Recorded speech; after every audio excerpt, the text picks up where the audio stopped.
So welcome to Urban Ocean Conservation in New York City. Thank you for coming to our capstone presentations today. So when we think about the oceans, people tend to think about coral reefs and endless blue waters, far from your city limits. So raise your hand if you knew that there were seahorses in the Hudson River. Okay, so a few. Thinking on a bit of a bigger scale, how many whale sightings do you think there were in New York City last year alone? 20. So actually there were 152 in 2016. So sometimes we tend to forget that in coastal cities like New York, the ocean really is in our backyard. So throughout the semester, our capstone met with multiple New York City stakeholders and organizations, both working to research and protect New York City's marine environments. While individually, we each researched a coastal city of our choice. Using our research on other cities, we then came together as a group and collectively examined what our cities were doing well in urban ocean conservation. New York City being the main focus for our project. We then applied what we had learned from our respective cities to fill in the gaps in New York City urban ocean conservation and suggest a new initiative to make this city a leading global example for urban ocean conservation. So the research for our cities focused on these 12 aspects of urban ocean conservation. They include marine conservation and action, ocean economy and development, infrastructure, as well as coastal development, public access to the waterfronts, and contentious coastal issues. So, given the increasing population in urban areas and along coastlines, it is vital to address ocean conservation in coastal cities. So 3 billion people live within 200 kilometers of a coastline. 14 out of 17 of the world's largest cities are located along the coast. And in New York City alone, there's 520 miles of coastline. So in our research, we chose to focus on these 9 case study cities. As you can see, they're located all across the globe, really giving us a valuable holistic understanding of how ocean conservation is handled around the world. So we do recognize that none of our cities are in the southern hemisphere. This is just because we chose our cities based on a personal choice. Ho Chi Minh's most harmful industries are influenced by its history of colonialism and the modern influx of tourism. Ho Chi Minh is one of the largest producers of ocean plastics in the world, and most of it comes from Western tourism. The native mangrove forests have also been destroyed by shrimp aquaculture, which has boomed thanks to international demand. However, some of their best resilience plans and initiatives are the result of developed countries as well. The new flood plan was created in conjunction with the Dutch government and the UST mapping project, which allows for easier identification of high-risk coastal areas and is largely based on models applied in German cities. Honolulu, Hawaii has many strong partnerships between local NGOs and the University of Hawaii and other government organizations, all of which support conservation initiatives that integrate education, recreation, and preservation across the city. Native Hawaiian culture influences environmental conscientiousness and sustainability planning and supports equitable access to all coastal environments. Traditional techniques such as fish pond aquaculture are unique to Hawaii and have the opportunity to be a sustainable way to alleviate pressure on the local seafood economy. However, the growing population and massive tourism industry has damaged the city's main center of Waikiki and has put Honolulu's economy and the health of its waters at risk. Istanbul is located on the continent of both Asia and Europe and is split by the Bosphorus Strait, which is a highly trafficked trade route and the only way to access the Mediterranean from the Black Sea. The city has easy access to the Bosphorus through walking paths, and it serves as one of the city's beloved centerpieces. Istanbul is the most populous city in Turkey, which creates wastewater infrastructure issues and inequitable access to clean water. It's also a Muslim-majority city that has the potential to lead other Muslim countries and cities in the urban ocean conservation movement. Miami sits just a few feet above sea level and faces frequent flooding from 2 directions, from Biscayne Bay in the Atlantic Ocean and the inland Everglades. The city is a global tourist destination known for its beautiful beaches, but much of the coastline is projected to be underwater by 2050. Ironically, it has also experienced a huge real estate boom thanks to the city government's encouragement despite the ominous predictions. Balancing development with water management is vital for Miami to retain its land, economy, and culture. $200 million plan for flood prevention and stormwater management has been proposed, or has been passed, and it includes raised streets, a new pump system, and is hopefully going to deter the worst of water rising. So moving on to Mumbai, many of Mumbai's current problems arise from its colonial history. So during the British reign, 7 islands were connected by filling the surrounding waters with cement, and that is now the city of Mumbai. This leads to massive floods during monsoons and an inability to create a citywide sewer system, which predominantly impacts citizens who live in the city's slums. Though this and the immense poverty causes a variety of problems, Mumbai's strengths lie in its tight-knit communities and a high NGO presence. We have found that the communities that are directly affected are most able to advocate for and find solutions in their local areas. And the common factor for all of Mumbai's residents is their pride in their culture and faith, which can be a unifying point when advocating for ocean awareness and sustainability. Redondo Beach in California has become a safer and healthier beach over the years, but the beach still faces problems with trash and pollution runoff from its urban setting. However, sport fishing has remained a really popular tourist attraction in the city for locals and non-locals alike. We found that this could be expanded as a means to educate the community about ocean conservation, encourage local restaurants to use local seafood, and potentially help create jobs in the area. Rotterdam is home to the largest port in Europe and sits on the coast of the North Sea. It's a predominantly industrial landscape, and like other cities in the Netherlands, a large part of Rotterdam is below sea level. Because of this, local and national governments have consciously invested in a lot of built infrastructure projects, like their state-of-the-art seawall, which opens and closes depending on the risk of flooding or a storm. Inland, they've focused on implementing many small improvements like permeable surfaces in parks and on roofs, which has allowed the city to make room for the river and decrease the impacts of flooding, while also educating the public on the importance of living with the water. Still, there exists a tension between expanding the port and shipping industry in the city, while also setting the example of being a sustainable and smart port city. Savannah, Georgia is an expanding port city with diverse marine ecosystems. The city has a very strong conservation effort, and through research at local universities, wildlife conservation NGOs, and community involvement through citizen science, they've been able to collect a lot of data, and I'm very proud of their surrounding environment and ecosystems. Several of Georgia's barrier islands are actually on the outskirts of the city, along with one of NOAA's marine protected areas called Great Reef, and much of the wildlife is now currently at risk due to changing policies and potential offshore drilling. Finally, Seattle is surrounded by many types of water bodies. They rely heavily on water-based activities for their economic well-being and also for the social needs of its residents. Partially because of the strong social ties to the water and the variety of natural ecosystems which surround the urban environment, residents and the government are very concerned with environmental issues. And so they have a lot of environmentally focused policies. The policies are especially considered because they take into account specific local conditions and needs. And Seattle now has a strong environmental education program which begins in their elementary schools, which is able to foster environmental advocacy through environmental education at a very young age and leads to engaged citizens throughout their lives. Our final case study is New York City. As stated earlier, New York City is often not viewed as a coastal city by its inhabitants, yet it has the potential to be a coastal city that leads by example. Many of the organizations we have met with throughout the semester are making strides in increasing awareness on working on ways to help New York City's coastline.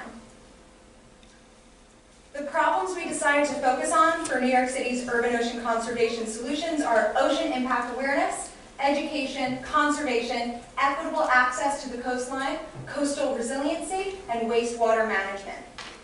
Ocean impact awareness is referring to increasing awareness on how citizens' actions in the city have an impact on global oceans, such as awareness that plastic litter in New York City reaches the Atlantic Ocean, which, though it may seem obvious, is unknown by many residents. For education, we recognize that there should be environmental and conservation education for students beginning in early childhood, regardless of funding from outside resources. New York City should also work toward conserving local ecosystems and marine life in the East River, Hudson Estuary, and throughout New York City's marine ecosystems. Additionally, there should be equitable access to the coastline throughout the city, because in order to allow people to feel the need to care for the coastline, they need to see and interact with it as often as possible. After Hurricane Sandy, New York was faced with the task of rebuilding along the majority of the coastline. Increasing coastal resiliency to superstorms and rising sea levels works as a way to prevent negative impacts from future environmental disasters. Lastly, New York faces the issue of combined sewage overflow, otherwise known as CSO, which, when there's 20 to 30 minutes of medium to heavy rain, raw sewage is dumped into local waterways around New York City due to wastewater treatment plants being at capacity. In order to take on the problems we noticed in New York City, we looked to the specific lessons learned from our case studies. In Ho Chi Minh, we discovered the importance of a global network in order to increase information and technology flow to aid in solutions for coastal city issues. New York City can learn from Honolulu about the traditional aquaculture method of fish ponds, and that can be applied to oysters, as well as how to create educational programs that partner with local governments and universities for citizen science work. Through Istanbul, we learned about the powerful impact on religion on protecting and conserving water, the importance of women's empowerment, and the ways in which wastewater infrastructural issues can negatively impact a city. The way in which the city of Miami secured finances for innovation in stormwater management and flood prevention can be applied to New York City. We also examined how cultural and religious pride in Mumbai can teach people about the importance of unified communities and NGOs in conservation work. Redondo Beach shows us how recreation and tourism can create an affinity and care for the ocean. Rotterdam displays the importance of smart, resilient infrastructure which protects the city while minimizing impact on the natural flow of water. Savannah informs New York how university education and community engagement on ocean conservation can help a city to become a leading coastal city. And finally, through Seattle, New York City can recognize how explicit attention to local issues and beginning environmental education in early childhood can lead to active policymaking later on. So this brings us to our proposal for New York City, See the Future NYC, a program that will focus on knowledge dissemination as well as community coastal resilience and conservation. So when we think about coastal resilience, we typically think of infrastructure and the ability of these physical structures to withstand and mitigate the various threats of coastal living, such as storms and flooding. However, at its heart, coastal resilience is about the community and its ability to bounce back in the face of coastal hazards and natural disasters. Therefore, while an emphasis on resilient physical structures is important, just as important, if not more so, is the building of resilient community structures. This is the focus of See the Future NYC. In creating a network of coastal resilience centers, we will strengthen coastal community resilience through education on a community-specific level at each location, while also drawing on aspects of coastal conservation and resilience that applies to the broader network of New York City. Additionally, we will highlight the diverse coastal and marine ecosystems unique to the New York area to emphasize the need for urban ocean conservation.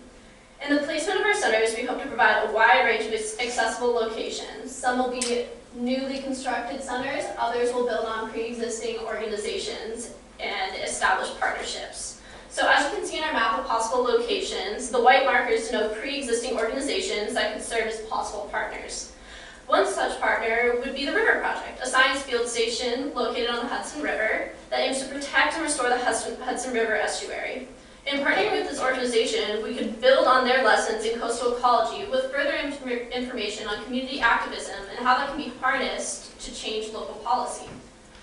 The black markers denote areas in which we propose to build a structure. For example, we could propose to build a structure near the North River wastewater treatment plant.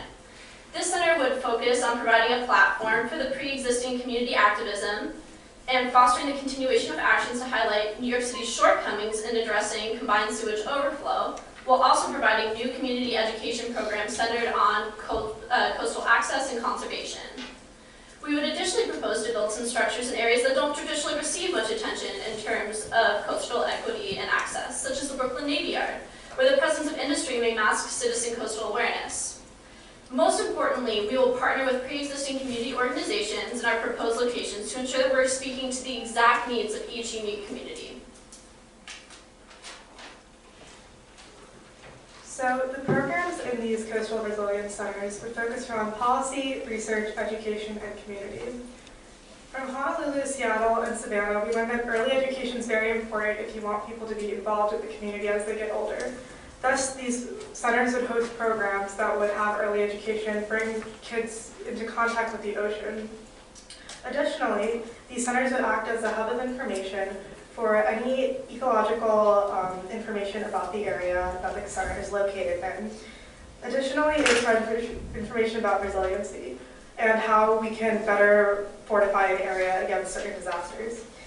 From Miami, we learned that additionally disaster prevention and giving information about what to do in cases like Hurricane Sandy is very important, and so there would also be programs revolving around that.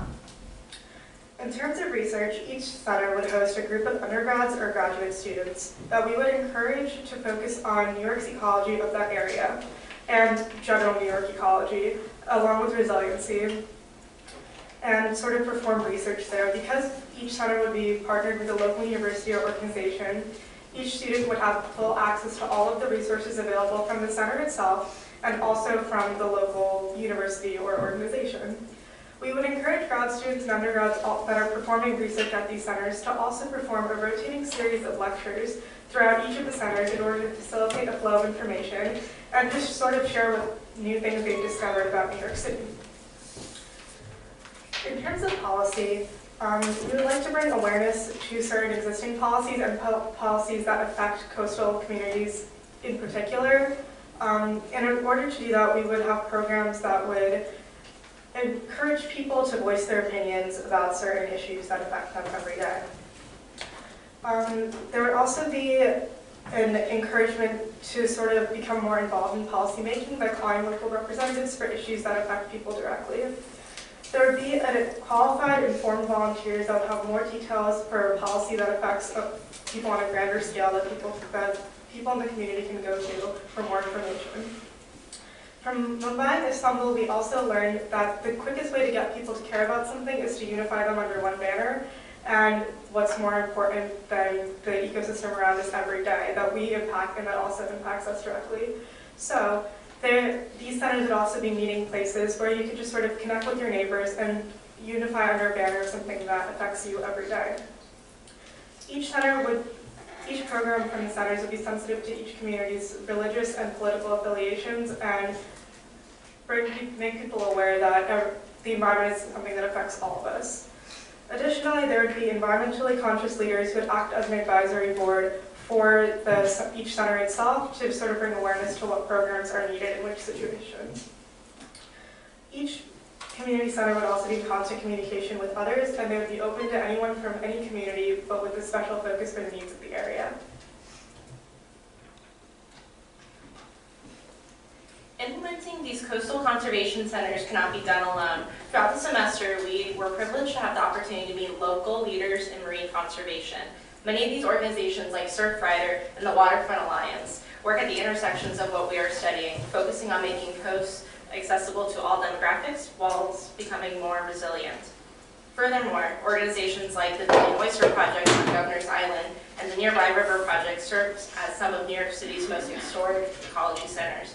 We not only provide guidance on research, but provide tools in educating the public on New York City's unique marine ecosystems.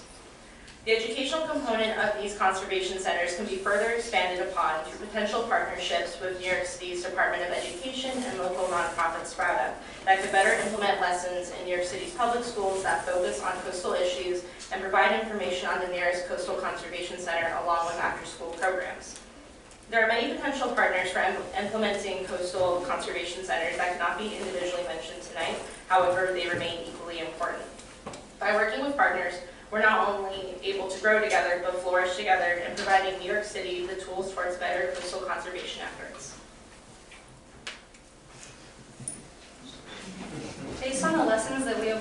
our individual case study cities, we've presented a proposal that highlights ways through which New York can become a leading coastal city. And as a global city, New York can become an example for other places with regard to urban ocean conservation. While many people often forget that New York City is surrounded by water and don't think much about needing to act for ocean conservation, there are many others like ourselves who fight to create a more harmonious and accessible relationship with the water. As our capstone professor, Dr. Johnson, has said, you protect what you love, and this is exactly what we are trying to promote.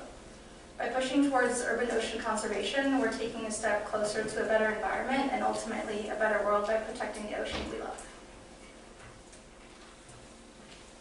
This is the link to all our sources we used to create our proposal. And thank you for listening to our presentation. Now we would like to open the floor for any questions.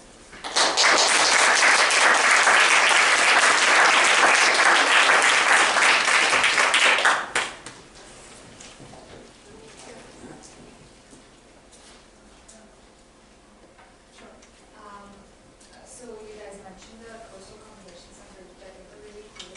I just wanted to know what your thoughts were about integrating this sort of curriculum or this kind of information in general curriculums that are not in coastal conservation centers but in general schools. Yeah. So one of our ideas, our name for our education program is Little Blue Lab Coat. So we created, we didn't have time to talk about it here, but that would partner with existing schools and existing nonprofits, like you said, Sprout Up, the Department of Education, as well as working in the coastal resilience centers. In regards to the coastal resilience centers, can you elaborate a little more on how the educational aspect would work? Like, for example, would you have summer programs? Would there be classes that you could take there? Like, how would that go about happening? Yeah, so there would be a variety of programs depending on, like, I guess the partners that we have at the time and what's available. One idea we had was, like, in addition to early education, there would be, like, cooking classes after partnering with Dr. Dick, which is a sustainable seafood organization. So, and it would change throughout the school year and also during the summer, but it would be just a year-round series of programs based on what we think the community, or what the community thinks it needs for itself. These coastal conservation centers, how would you find the necessary finances to finance it, or like what's the budget for it, or if it's like a top-down kind of situation with government? So we're creating a proposal for the city of New York, and we thought really big and like what our take would be for the city. And sort of relying on the partnerships and the existing structures that we already have. Yeah. It really was like a dream big capstone, which like gave us a lot of room to really incorporate a lot of things that we thought the city needed. So didn't really necessarily look into any specific financing, but if we had a dream scenario for coastal conservation, this would be it.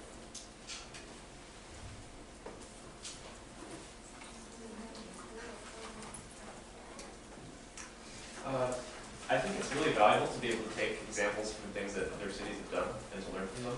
I'm just wondering, did you guys come across any challenges in regards to ocean conservation that are unique to New York City?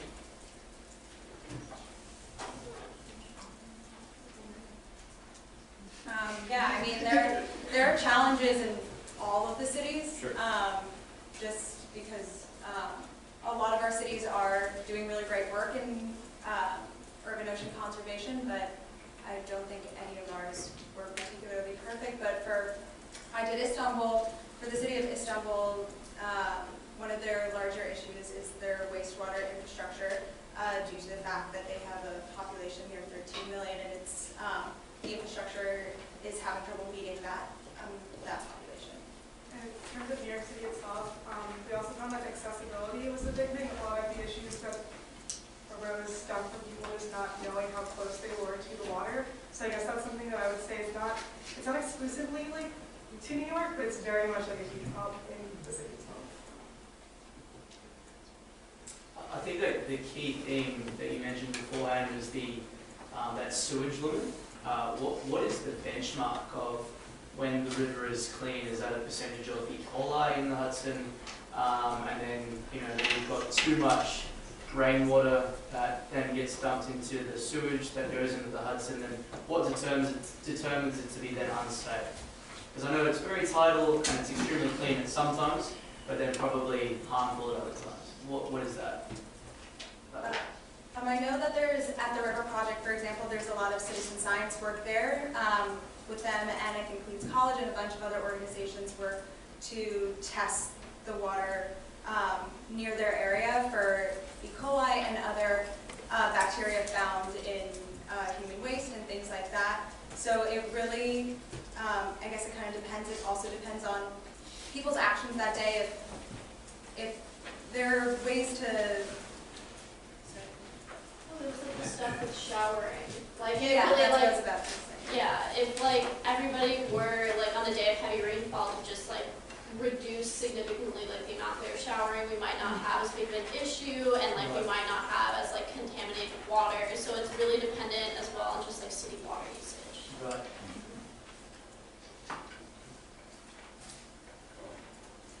So you guys talked a lot about the education of ocean conservation and how you would do that. And one of the things you addressed was the religious connection to the environment and the water. And I was wondering why that was mentioned for New York City, being that it's one of the most global cities in the world, representing so many different cultures and religions. I was just wondering how that would get translated.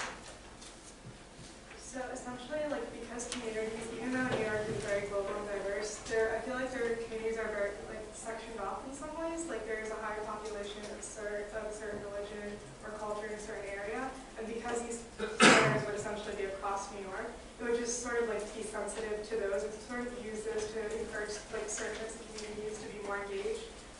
We find that like a lot of minority communities have like different religions and things, so it'd be an easier way to get them more engaged in conservation and make them more aware. It's just sort of like a drawing in point.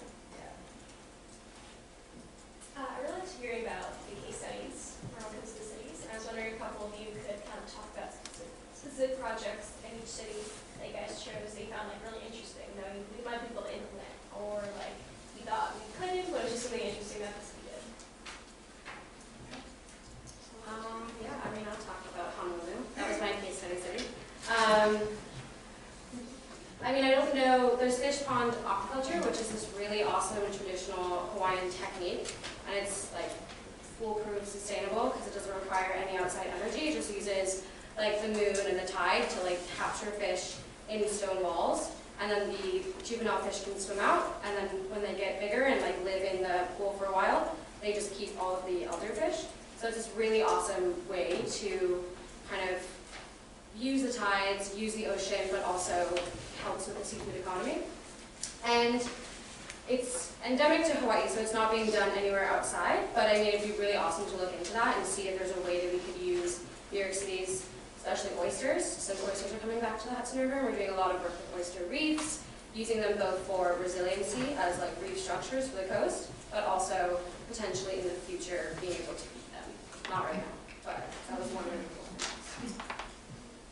Just a quick question on seafood again. I've heard it's not great for you if the further north you go up the Hudson, the more harmful the fish become.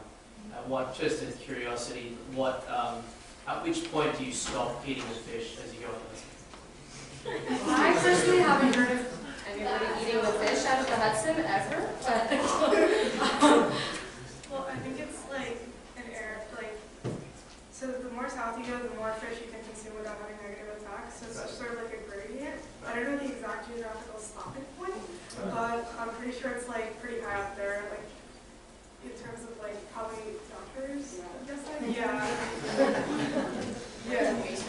Yeah, where the wastewater. It's like the wastewater treatment plant is uptown, so like that could be part of the big factor.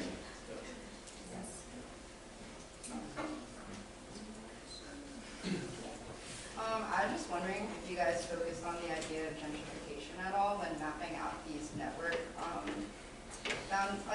centers, just because those areas tend to not have as many environmental goods as like the rest of Manhattan, for instance. So our thought was, like, first of all, these are only just a few proposed locations that we put out. And I guess our initial thought was we wanted to make sure that the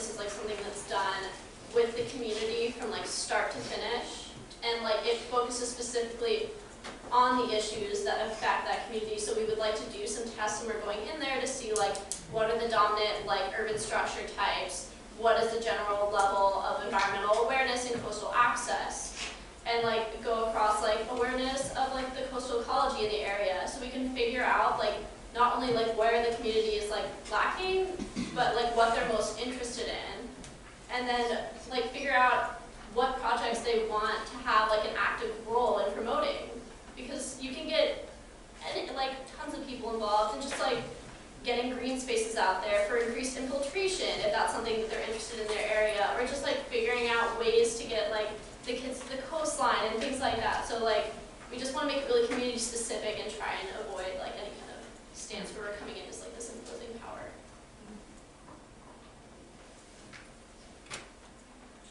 Any more questions? Sorry, I love the recording. I just wanted to sort of add on to, like, I think the earlier question that you had about religion and that being sort of tied to, like, education and how other cities who are majority of a certain religion can give us insight into how we can, like, sort of conserve the ocean. But I think, you know, the fact that we're very much a global community is, if anything, a great reason to be able to tie in environmental issues with different cultures. Because, you know, I don't see like a reason to separate it, because it wasn't until like cultures and context when I learned about Hawaii did I really like take seriously the issues with like irrigation and agriculture, and that was very important for me. So I sort of see like a benefit, if anything, to educate like how other religions and how other cultures see this issue. But I was hoping if you could go to the slide that goes to the different components. It was like 4 different components of it. Yeah. I don't know if you talked about this yet, but I'm curious as to what the target demographic is for sort of these different components. Like, is education tailored towards like more elementary school students? Is like policy directed towards like adults with families within that specific area? I'm sort of curious as to like who the target demographic is in general, or for like each of these components. I mean, I think for research, we wanted to focus on partnering with local universities and institutions to really work with undergrads and grad students and just recognize that the flow of information between these centers and just sharing the research among New York City residents and between the coastal centers is really valuable. And for education, we spoke a lot about early childhood education and the benefit of introducing kids to environmental thinking and to the coast and to marine life at a young age, and how that's really valuable for when they grow up. For policy, we spoke a little bit how we can introduce that at a bit of a younger age, but we also see these centers as places where community members can come and vocalize their opinions about certain policies that would affect them in their locations or in the broader scope of New York City. And we would potentially have people there that were well versed in policy and how they could go about either speaking to their local representatives. And for community, we just value like all ages. Even that like elderly people that have lived there for a long time, maybe they're a community of a certain demographic and like culture, and they have certain inputs on like their neighborhoods and how they live and what the issues that face them are. Okay, so community kind of ties in. Like, yeah. Yeah. So I'm sure we're all done, but what's the funding roughly for each one? Most of you know, or across all the different partners you've been working with? I feel that like it depends on what, like you're talking about the funding within each center, right, or just across the board? Yeah, just at an example center that you have in New York, that would kind of divvy up across these 4 sections. It would really depend on what, like, because each center is very specialized to the community, it would depend on what the community wants and what it needs at that time. So obviously education is a big component, but if we're partnering with an organization within a university, there would be like not less emphasis on research, but resources would go into different areas instead. And if it was more like a research heavy, like